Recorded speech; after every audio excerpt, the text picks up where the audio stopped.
You might like this one. TerraWind amphibious motorhome. Have you seen this before? No, never. I've seen things like this.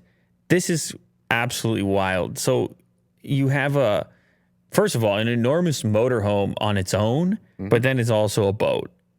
Get out of town. That's insane. So you take your whole home on the water. This must cost some money. Can you guess? That's got to be like $1 million. Wow. Yeah. It's $1 million. You're right. Spot on.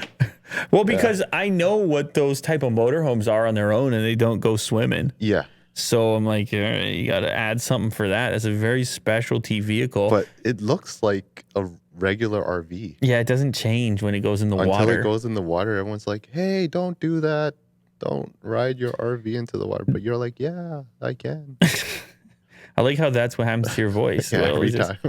Yeah, I can.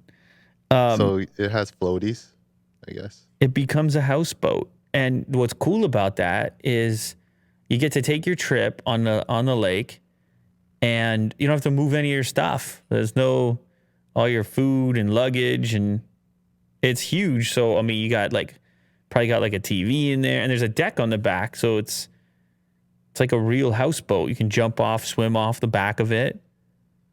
That's very cool. Suntan. And the roof so it's got or the something. interior is very boat-like with a cabinetry and a bed back there. Yeah, I guess that's it. No, that's dude, that's cool. Yeah. It's very cool. $1 million bucks. Yeah, $1 million They bucks. need to upgrade the TV though. I mean, CRT. No, that's it's part of the vibe, all right? Okay, I hear you. You're on the lake.